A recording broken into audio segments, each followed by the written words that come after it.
नमस्कार, मैं अभिषेक उपाध्याय। आप देख रहे हैं टॉप सीक्रेट। हम आपको अयोध्या में राम मंदिर जो चढ़ावा चोरी का महापाप हुआ है उसकी सारी डिटेलिंग लगातार दे रहे हैं। ये खबर हमने ब्रेक की है, इसके सारे किरदार आपके सामने रखे हैं और आप बता रहे हैं कि ये कहानी कहाँ तक जा रही है।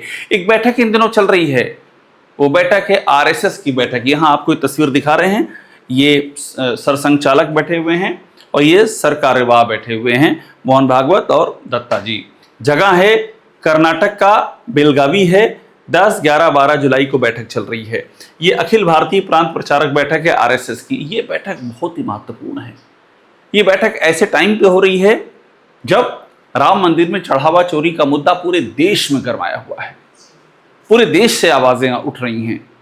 तो इस बैठक के मायने क्या हैं और किस तरह से समझना ये होगा कि इस जितना भी कुछ राम मंदिर में आपको दिख रहा है, इसके पीछे तंत्र कौन सा है। पीछे के तंत्र का मतलब बहुत सीधा से स्पष्ट है। जो इससे सीधा ये तरंगे जहां पर जा रही हैं, जिससे मिल रही हैं, वो महासागर कौन सा है। वो महासागर है आरएसएस। और जितना आप देख रहे हैं कि राम मंदिर के तमाम किरदार, हमने तमाम किरदारों को सामने रखा, तमाम पहलुओं को सामने रखा, लेकिन बैकग्राउंड में नागपुर में आरएसएस का जो हेडक्वार्टर है, लगातार विमर्श चल रहा है। लगातार कैसे इस डैमेज को कंट्रोल किया जाए। अभी जो बेलगावी में बैठक हो रही है, जिसका मैंने जिक्र किया, यह संघ के अखिल भारतीय प्रांत प्रचारकों की बैठक है। इसमें क्षेत्र प्रचारक हैं, सह क्षेत्र प्रचारक हैं, प्रांत प्रचारक हैं, सह प्रांत प्रचारक हैं, देश भर से आए हुए हैं। यहां भी सबसे अधिक जिस मुद्दे पर ध्यान है वो है राम मंदिर के मुद्दे पर। चिंता इस बात की है कि राम मंदिर का मुद्दा संघ को जो प्रथम दृष्टया काम भर का डैमेज कर चुका है, वो कहीं 100 साल के इतिहास में, और वो भी तब जब संघ 100 साल अपना शताब्दी वर्ष मना रहा है, 100 साल के इतिहास में संघ के रास्ते का सबसे बड़ा पत्थर न बन जाए, ये चिंता संघ को सता रही है। लेकिन कहानी तो यह है कि आरएसएस किस तरह से इस मामले को कंट्रोल कर रहा है। असली कहानी यह है जो हम आपके सामने रखना चाहते हैं। ये जो बैठक चल रही है, इस बैठक के पहले क्या क्या हुआ है। इस बैठक के पहले अयोध्या में संघ के पदाधिकारी लगातार डटे रहे हैं। पूर्वी क्षेत्र, यूपी में 2 क्षेत्र हैं, पूर्वी और पश्चिमी।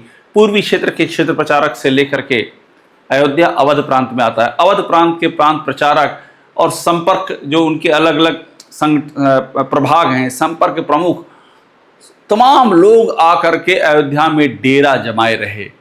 राम मंदिर के अंदर मीटिंग हुई है। विश्व हिंदू परिषद के तमाम पदाधिकारी अयोध्या उतरे, अभी भी अयोध्या में मौजूद हैं और सब इसी बात पर चर्चा कर रहे हैं कि कैसे इस मामले को पटरी पर लाया जाए। अब देखिए, कहानी शुरू ही होती है 2020 से, जब राम मंदिर ट्रस्ट बना। इस राम मंदिर ट्रस्ट में जब बना तो यह हुआ कि संघ ही इसकी रूपरेखा तय करेगा। ये राम मंदिर का प्रोजेक्ट संघ को दे दिया गया। संघ ने ही, सूत्र बताते हैं, वहां पर सभी अहम पदाधिकारियों के नाम तय किए। 3 नाम सरकारी थे, एक्स ऑफिसियो, 2 अधिकारी राज्य सरकार के और 1 केंद्र का। उनको छोड़ करके बाकी जो तमाम अन्य सदस्य इसमें रखे गए, वो सब संघ की चॉइस थे।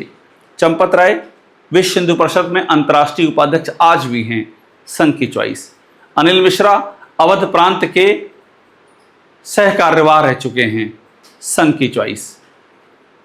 गोपाल राव विश्व हिंदू परिषद के अभी केंद्रीय मंत्री हैं, पहले कर्नाटक में क्षेत्रीय संगठन मंत्री थे, संघ की चॉइस। 3 अहम किरदार, तीनों संघ की चॉइस। और अभी देखिए, जब कामेश्वर चौपाल का निधन हुआ, एक ट्रस्टी दलित समाज से आने वाले, जिन्होंने शिलान्यास में पहली ईंट रखी थी, तो उनकी जगह कृष्ण मोहन को लाया गया, पूर्व आईएफएस अधिकारी। लेकिन कृष्ण मोहन भी कौन? आरएसएस के पूर्वी क्षेत्र के संघ चालक। तो आरएसएस ने अभी भी अपना होल्ड बना के रखा हुआ है। पूरा ये शो आरएसएस का है। और सूत्र ये बताते हैं कि राम मंदिर में जो नियुक्तियां हुई हैं, उन नियुक्तियों में भी आरएसएस की खूब चली है। आरएसएस के भाई साहब लोगों ने जिन जिन की सिफारिश की, उनको हाई प्रायोरिटी पे वहाँ पर नियुक्त किया गया। सवाल उठा कि क्या कोई स्कैनिंग की है आपने? आपने चेक किया ये कौन लोग हैं? कोई इंटरव्यू लिया है? कोई योग्यता का पैरामीटर तय किया है कि कौन काउंटिंग सेंटर में जाएगा, दान की गणना करेगा, कौन सिक्योरिटी का जो इंटरनल सिस्टम है वो संभालेगा, कौन पूजन पद्धति संभालेगा, कौन एडमिनिस्ट्रेशन संभालेगा? क्या कोई भी पैरामीटर या कोई योग्यता तय की गई है? सवाल उठा, एक ही योग्यता है कि आरएसएस के भाई साहब लोग, यानी कि ये प्रांत प्रचारक, क्षेत्र प्रचारक और अलग अलग आरएसएस के प्रभागों के अधिकारी, जिसने जिसका नाम बढ़ाया उसको रखा गया। ये एक वहां से तथ्य उभर करके सामने आ रहा है, यानी कि पूरा शो ही आरएसएस के कंट्रोल में। और अब आरएसएस सबसे अधिक परेशान है दो बातों को लेकर के। एक तो ये कि होल्ड आगे भी बनाए रखना है। अब वहां पर क्या होने जा रहा है? वहां पर सीईओ की नियुक्ति होने जा रही है।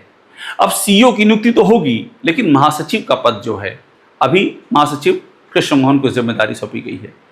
इस जिम्मेदारी पर आरएसएस का बंदा एक रहेगा, चाहे वो कृष्ण मोहन रहे या कोई और आए, मगर वो होल्ड आरएसएस का रहेगा। हमारे पास सूत्र बता रहे हैं कि आरएसएस चाहता है कि जो सीईओ बने वो भी आरएसएस की उसमें भी रिकमेंडेशन हो, यानी कि आरएसएस का होल्ड बना रहेगा पूरी तरह से। दो वजह हैं। एक तो ये है, एक डर है कि जितना सामने आ चुका है कहीं उससे भी ज्यादा सामने ना आ जाए, तो कंट्रोल अपना होना चाहिए। और दूसरा ये है कि राम मंदिर के प्रोजेक्ट को भी आरएसएस ने ही ओन कर लिया है कि ये तो हमारा प्रोजेक्ट है। आप सोचिए कितनी नाराजगी अयोध्या से लेकर के और शंकराचार्यों तक नजर आ रही है कि सबके ऊपर आरएसएस को रख दिया गया है। आरएसएस तय कर रहा है कि ट्रस्ट में कौन होगा। अयोध्या के तमाम संत, वे जिन्होंने राम मंदिर की लड़ाई लड़ी, राम मंदिर के इतिहास में जिनका नाम है, जिन्होंने कार सेवा की, गोलियां खाई, लाठियां खाई, कहीं नामो निशान नहीं है। वहां पर कौन आके बैठ रहे हैं? जिनको संघ कह रहा है आप जाइए बैठिए। तो एक नाराजगी अंदर है कि हमने तो जान दी, हमने तो बलिदान किया, हम तो जेल सहे, क्या क्या नहीं झेला, और जब इस ट्रस्ट और मंदिर को संभालने की जिम्मेदारी आई तो ऊपर से भाई साहब लोग आकर के बैठ गए, यानी कि संघ के भाई साहब लोग। ये नाराजगी जबरदस्त है अंदर अंदर। और अब जब चंपत राय को हटाया गया है, अनिल मिश्रा को हटाया गया है, तमाम संत समुदाय से आवाज आ रही है और ये सवाल उठ रहा है कि इसमें संतों की भागीदारी क्यों नहीं है। और इसके पीछे भी सवाल ये उठा कि आरएसएस ने तय किया है। तो अभी जो बैठक हो रही है, यही बैठक तय करेगी कि इस मंदिर की आने वाले समय में क्या स्थिति होगी राम मंदिर के मैनेजमेंट की। ये आरएसएस तय करने जा रहा है, ये सोर्सेज ये बता रहे हैं। यहाँ इसी बात की चर्चा है। मैं आपको एक बड़ा एग्जाम्पल और भी दूं। बीच में आरएसएस में एक चर्चा ये भी हुई, जब ये खबर सामने आई, हमने स्टोरी को ब्रेक किया और बात फैलती गई। तो एक चर्चा आरएसएस में ये भी हुई टॉप लेवल पर कि ये गलत हुआ है, हमको राम मंदिर बनने के बाद हट जाना चाहिए था, हमको उसके मैनेजमेंट में शामिल नहीं होना चाहिए था। लेकिन इस चर्चा को हमारी जानकारी कहती है संघ के ही कुछ अधिकारियों ने दरकिनार किया। उन्होंने सुझाव दिया कि नहीं, संघ को रहना चाहिए, संघ को ही देखना चाहिए। ऐसा ना हो कि संघ छोड़ दे और उसके बाद उसमें कौन एंट्री कर जाए, इसमें भी होल्ड ले ले। यहां तो लड़ाई ये चल रही कि किसका कितना होल्ड कहां पर हो जाए।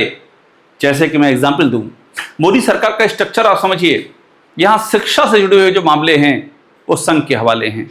विश्वविद्यालयों में नियुक्तियां हों, जो तमाम शैक्षणिक आयोग हैं उनमें नियुक्तियां हों, तमाम जो अन्य आयोग हैं गौ सेवा से लेकर के दूसरे महत्वपूर्ण, वहां नियुक्तियां संघ। ये जो तमाम मंत्री हैं उनके नीचे की जो लेयर है, एपीएस कौन बनेगा, ओएसडी कौन बनेगा, पीए कौन बनेगा, इसमें संघ के लोग, ये पूरी लेयर संघ ने अपने हाथ में ले रखी है। वो कहता है कि हमारा सरकार से कोई लेना देना नहीं है, मगर हर कोई जानता है बीजेपी में काम करने वाला और बीजेपी को कवर करने वाला और यानी पत्रकार और वो जो सिस्टम से वाकिफ हैं कि संघ की मर्जी के बगैर इस सरकार में कुछ फीसद तक तो पत्ता भी नहीं हिलता है। मैं कुछ फीसद इसलिए कर रहा हूं कि बहुत जगह बीजेपी का नेतृत्व भी अपना होल्ड अपना वीटो पावर लगाता है, लेकिन एक खासा हिस्सा है जहां संघ की चलती है। तो यहां तो लड़ाई है होल्ड की यानी कि हम अपना होल्ड क्यों छोड़ें। तो संघ पूरी कोशिश में है कि वो राम मंदिर पर अपना होल्ड बनाए रखे, और इसलिए बनाए रखे ताकि ये एक तरह का जो पावर स्ट्रगल चल रहा है बीजेपी और संघ के बीच में, उसमें संघ पीछे ना रह जाए। राम मंदिर अगर हाथ से गया तो सिर्फ यही नहीं है कि राम मंदिर यानी कि देश का, दुनिया का आस्था का एक बड़ा केंद्र गया, बल्कि ये भी है कि एक जो जब नैरेटिव की बात आएगी, हम कहाँ खड़े हैं, तो राम मंदिर का साथ होने का मतलब ये है कि पूरे देश को राम मंदिर के माध्यम से अपना जो नेटवर्क है वो पूरे देश में एक सूत्र में बांध कर रखना। एक बड़ी योजना का हिस्सा ये कि राम मंदिर होना चाहिए और हमारे हाथ में होना चाहिए। और अब 2027 के चुनाव सामने है। अब सबसे अधिक चिंता इस बात की कि मामला भीतर तक डेंट कर गया है। आप बात कीजिए लोगों से, वो आम लोग उकताए हुए हैं कि आस्था के नाम पर, धर्म के नाम पर इतना बड़ा महापाप हो गया। अब आरएसएस, हमारे सोर्सेज बताते हैं कि इसका भी सलूशन दे रहा है कि हम जाएंगे लोगों के पास, उसको उम्मीद है कि उसके स्वयंसेवक चीजें ठीक कर देंगे। इंटरनल मीटिंग्स में कुछ अधिकारियों ने यह कहा है कि ये सब मीडिया का प्रोपेगेंडा है और ये ठीक हो जाएगा। इस तरह की बातें कही जा रही हैं, और इसलिए कही जा रही हैं ताकि आरएसएस की टॉप लीडरशिप को ये कन्विंस किया जा सके कि राम मंदिर पर पकड़ बनाए रखनी है, सत्ता पर पकड़ बनाए रखनी है, और आरएसएस को कुछ भी बदलाव की जरूरत नहीं है। जैसा आरएसएस है वैसा ही चलेगा, और राम मंदिर भी आरएसएस के ही कंट्रोल में रहेगा। असली कहानी ये है जो लगातार बात कही जा रही है कि राम मंदिर का सिरा कहां से जाके जुड़ रहा है। इतना सब कुछ हो गया, 2020 से चल रहा था, हमारे कैमरे पर तो बयान आए हैं, गवाह जो आरएसएस वीएचपी से जुड़े हुए थे उन्होंने बयान दिया है। महिपाल सिंह अकाउंटेंट आरएसएस से जुड़े हुए, इंजीनियर दीननाथ वर्मा विश्व हिंदू परिषद से जुड़े हुए, हमारे कैमरे पे ऑन रिकॉर्ड आकर के सबसे पहले बताया कि एक लंबे समय से चल रहा था निर्माण में कमीशनखोरी, अकाउंट में हेरा फेरी, सीसीटीवी डिलीट करना, ये सब चल रहा था। सवाल ये कि क्या आरएसएस में नहीं पता चला होगा? प्रथम दृष्टया लगता है कि 100% पता चला होगा, लेकिन मान के बैठे थे ये तो अपना शो है, ये तो अपना आधिपत्य और अपने अधिकार का मामला है, हम जैसा चाहेंगे वैसा चलाएंगे, कोई प्रोफेशनलिज्म इसमें नहीं आएगा। और ये भी था कि इतना बड़ा राम के नाम पे इंस्टीट्यूशन बना है तो उसका कंट्रोल अपने हाथ में रखना है। तो यही असली कहानी है, और इसीलिए जब ये मांग उठाई जा रही है कि सारा ट्रस्ट अपने कामकाज का ब्यौरा सामने रखे, तो ये बात भी सामने आ रही, ऐसा ना हो कि जब इस ब्यौरे की छानबीन की जाए, अभी रखा नहीं है, मांग की जा रही कि रखिए। जब 2020 फरवरी में बना और जब से निर्माण का पैसा आया, समर्पण निधि का पैसा आया और चढ़ावा आना शुरू हुआ, और जो चेक से पैसा आया, जो फॉरेन से पैसा आया, उनका हिसाब दीजिए, कितना आया, कितना खर्च किया, इन्वेस्टिंग कितनी की, कितने, कहीं ओवर इन्वेस्टिंग तो नहीं की, किस काम के लिए कितना पैसा दिया, किस कंपनी को दिया, उस कंपनी का ट्रैक रिकॉर्ड क्या है, उसमें कौन कौन लोग हैं, इस सब बातों को सामने रख दीजिए। लेकिन नहीं रखा जा रहा ट्रस्ट की ओर से। आशंका ये कि अगर रख दिया जाएगा तो जिस बात की आशंका या संभावना जताई जा रही है कि सब चीज का तार कहीं जा करके वहां न जुड़ जाए, यह आशंका है। ये बातें कही जा रही हैं जहां टॉप लीडरशिप बैठी हुई आरएसएस की। अब वो कैसे जुड़ेगा, किस रूप में जुड़ेगा? क्या इस रूप में जुड़ेगा कि उनको जानकारी थी, उन्होंने आंखें बंद रखी? क्या इस रूप में जुड़ेगा कि उनके ही पसंदीदा लोग यहां काम करते रहे? क्या इस रूप में जुड़ेगा कि उनको पता चल गया था लेकिन उन्होंने कहा कि नहीं नहीं छोड़ो, अपने ही लोग हैं? इतना छोटा बहुत तो होता रहता है। या क्या इस रूप में जुड़ेगा कि पूरी चेन थी? ये सारे सवाल हैं और ये सवाल पूछे जा रहे हैं। मोहन भागवत चुप हैं। दत्ता जी ने जो बयान दिया है वो एकदम रिकॉर्डेड बयान दिया है, और उसमें भी उन्होंने हिंदू और राष्ट्रवाद ये सब करके मामले को डाइल्यूट करने की कोशिश की है, मगर इससे बात नहीं बनने वाली है। आरएसएस को खुल के बताना होगा कि ये क्या किया है राम के नाम पर, आस्था के नाम पर। ये सवाल मुंह बाए खड़ा है, और आरएसएस अपने 100 साल के इतिहास में सबसे बड़ी चुनौती का सामना कर रहा है, बावजूद वो राम मंदिर का नियंत्रण छोड़ने को तैयार नहीं है। असली कहानी यही है। टॉप सीक्रेट को देखते रहिए, लाइक कीजिए, इसे आप सब्सक्राइब जरूर कर लीजिएगा।